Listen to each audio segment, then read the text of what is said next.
दोस्तों, आज दुनिया का एक ऐसा खेल शुरू हो चुका है जिसमें गोलियां नहीं चल रही, लेकिन फिर भी सुपर पावर देशों की धड़कनें तेज हो चुकी हैं। और इस खेल का केंद्र है भारत।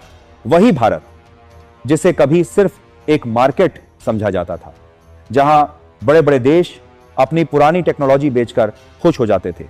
लेकिन अब कहानी बदल चुकी है। आज वही भारत एक ऐसा फैसला लेने जा रहा है जो आने वाले 30-40 साल तक उसकी सैन्य ताकत की दिशा तय करेगा। सोचिए, एक तरफ अमेरिका है जिसकी मिलिट्री ताकत पूरी दुनिया में फैली हुई है, दूसरी तरफ रूस है जो दशकों से अपने हथियारों की ताकत के दम पर सुपर पावर बना हुआ है, और तीसरी तरफ यूरोप जो महंगी लेकिन एडवांस टेक्नोलॉजी के साथ मैदान में उतर चुका है। लेकिन सबसे बड़ा सवाल यह है कि इन तीनों के बीच असली ताकत किसके पास है? जवाब है भारत। क्योंकि आज ये तीनों ताकतें भारत के एक फैसले का इंतजार कर रही हैं। भारत अपनी वायुसेना के लिए एक ऐसा ट्रांसपोर्ट एयरक्राफ्ट चुनने जा रहा है जो सिर्फ एक विमान नहीं होगा, बल्कि भविष्य की रणनीतिक ताकत का आधार बनेगा। यह फैसला इतना बड़ा है कि दुनिया की बड़ी बड़ी डिफेंस कंपनियां इसे पाने के लिए हर संभव कोशिश कर रही हैं। अब आप सोच रहे होंगे कि आखिर ऐसा क्या खास है इस विमान में? क्या भारत के पास पहले से विमान नहीं है? तो सच यह है कि भारत की वायुसेना आज भी दो पुराने लेकिन भरोसेमंद साथियों पर टिकी हुई है, AN-32 और IL-76। ये वही विमान है जिन्होंने कारगिल से लेकर सियाचिन तक हर मुश्किल में भारतीय सेना का साथ दिया। बर्फीले पहाड़ हों या घने जंगल, हर जगह इन विमानों ने अपनी जिम्मेदारी निभाई। लेकिन अब समय बदल चुका है। आज की जंग सिर्फ हिम्मत से नहीं, बल्कि टेक्नोलॉजी से जीती जाती है। और यही वो जगह है जहां पुराने सिस्टम धीरे धीरे कमजोर पड़ने लगते हैं। AN-32 जो कभी अपनी ताकत के लिए जाना जाता था, अब उम्र के बोझ से जूझ रहा है। उसके इंजन पुराने हो चुके हैं, टेक्नोलॉजी पीछे छूट चुकी है और हर उड़ान पहले से ज्यादा जोखिम भरी होती जा रही है। वहीं दूसरी तरफ IL-76 जिसे गजराज कहा जाता है, आज भी भारी सामान उठाने में बेमिसाल है। टैंक, तोप, जवान सब कुछ एक साथ ले जाने की ताकत रखता है। लेकिन अब इसकी मेंटेनेंस महंगी हो चुकी है, ईंधन की खपत ज्यादा है और सबसे बड़ी समस्या इसके स्पेयर पार्ट्स मिलना मुश्किल होता जा रहा है। यानी साफ है, भारत के पास अनुभव है, लेकिन भविष्य की जरूरतों के लिए नई ताकत चाहिए। और यहीं से शुरू होती है इस पूरी कहानी की असली शुरुआत, जहां भारत अब सिर्फ खरीदार नहीं बल्कि गेम चेंजर बन चुका है।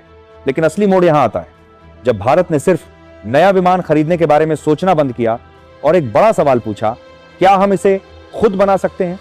यहीं से कहानी सिर्फ खरीदारी की नहीं रही, बल्कि आत्मनिर्भरता की बन गई।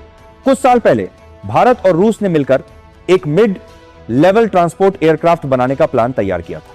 नाम था IL-214। प्लान सुनने में परफेक्ट था। रूस का अनुभव, भारत की जरूरत और दोनों की साझेदारी। अगर यह प्रोजेक्ट सफल होता तो दुनिया के बाजार में एक नया खिलाड़ी पैदा होता।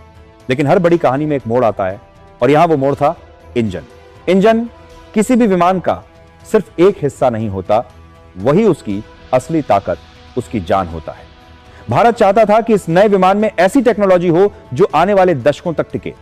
पूरी तरह डिजिटल कंट्रोल सिस्टम, जिसे FADEC कहा जाता है, जहां इंजन खुद अपनी हालत, तापमान और परफॉर्मेंस को मैनेज करे। लेकिन रूस उस वक्त उतनी एडवांस टेक्नोलॉजी देने के लिए तैयार नहीं था। उसने कहा, जो हमारे पास है वही ले लो। और यही भारत ने पहली बार साफ कर दिया कि अब वो समझौता नहीं करेगा। डील टूट गई। कई साल तक सन्नाटा रहा। लेकिन उस सन्नाटे के पीछे भारत एक नई चाल की तैयारी कर रहा था। फिर अचानक भारत ने ऐसा कदम उठाया जिसने पूरी दुनिया को चौंका दिया। ग्लोबल टेंडर, मतलब अब खेल खुला था। कोई भी देश आए, अपनी ताकत दिखाए और साबित करे कि वही भारत का सही साथी है। बस फिर क्या था? जैसे ही यह खबर बाहर आई, दुनिया की सबसे बड़ी डिफेंस कंपनियां एक्टिव हो गई। अमेरिका, यूरोप, ब्राजील और रूस सब एक साथ मैदान में उतर गए। हर कोई चाहता था कि भारत उसका विमान चुने, क्योंकि यह सिर्फ एक डील नहीं थी, यह आने वाले दशकों की पार्टनरशिप तय करने वाला फैसला था। और फिर इसी बीच रूस ने वो चाल चली जिसकी किसी को उम्मीद नहीं थी। रूस ने अपनी पुरानी गलती को स्वीकार किया और इस बार पहले से कहीं ज्यादा ताकत के साथ वापसी की। उसने दुनिया के सामने पेश किया नया पीढ़ी 14 इंजन। यह सिर्फ एक इंजन नहीं था, बल्कि एक संदेश था। इसमें वही सब कुछ था जिसकी भारत मांग कर रहा था। डिजिटल कंट्रोल सिस्टम, बेहतर ईंधन क्षमता, ज्यादा थ्रस्ट और लंबी लाइफ। यानी अब रूस वही दे रहा था जिसे पहले देने से मना कर चुका था। लेकिन असली धमाका अभी बाकी था। रूस ने कहा, हम यह इंजन भारत में बनाना चाहते हैं, भारत के साथ मिलकर। यानी सिर्फ विमान नहीं, पूरी टेक्नोलॉजी, पूरा इकोसिस्टम। और बस यहीं से इस कहानी ने नया मोड़ लिया, क्योंकि अब यह सिर्फ खरीद बिक्री नहीं रही, यह बन गई है टेक्नोलॉजी की जंग। अब कहानी अपने सबसे दिलचस्प मोड़ पर पहुंच चुकी है, जहां हर देश अपनी पूरी ताकत झोंक चुका है, लेकिन फैसला सिर्फ एक ही करेगा भारत। एक तरफ अमेरिका है, जो अपना भरोसेमंद C-130J सुपर हेरकुलिस लेकर मैदान में खड़ा है। यह विमान पहले से भारतीय वायुसेना में शामिल है, ऑपरेशन में साबित हो चुका है और इसकी मेंटेनेंस भी आसान मानी जाती है। लेकिन इसकी सबसे बड़ी सीमा यही है, यह उतना भारी सामान नहीं उठा सकता जितनी आज भारत को जरूरत है। दूसरी तरफ यूरोप है, जो अचार सॉम एटलस जैसा हाईटेक और बेहद ताकतवर विमान लेकर आया है। टेक्नोलॉजी के मामले में शानदार, लेकिन इसकी कीमत इतनी ज्यादा है कि हर कदम सोच समझकर रखना पड़े। और सबसे बड़ी बात, टेक्नोलॉजी ट्रांसफर को लेकर यूरोप हमेशा थोड़ा सख्त रहता है। फिर आता है ब्राजील अपने KC-390 मिलेनियम के साथ। यह तेज है, आधुनिक है और कीमत के हिसाब से अच्छा विकल्प भी है। लेकिन जब बात आती है सुपर हैवी एयरलिफ्ट की, तो यह वहां थोड़ा पीछे छूट जाता है। और अब नजर जाती है रूस पर। रूस इस बार सिर्फ विमान नहीं दे रहा, वो एक पूरा भविष्य ऑफर कर रहा है। नया इंजन, बेहतर परफॉर्मेंस और सबसे बड़ा कार्ड, मेक इन इंडिया। सोचिए, अगर भारत इस ऑफर को स्वीकार करता है तो सिर्फ विमान नहीं खरीदेगा, बल्कि एक ऐसी टेक्नोलॉजी सीखेगा जो उसे आने वाले समय में किसी पर निर्भर नहीं रहने देगी। लेकिन यहीं सबसे बड़ा सवाल भी खड़ा होता है, क्या रूस पर भरोसा किया जा सकता है? यूक्रेन युद्ध के बाद रूस पर लगे प्रतिबंध, उसकी सप्लाई चेन पर उठते सवाल और नए इंजन का सीमित रियल वर्ल्ड अनुभव, ये सब ऐसे फैक्टर हैं जिन्हें नजरअंदाज नहीं किया जा सकता।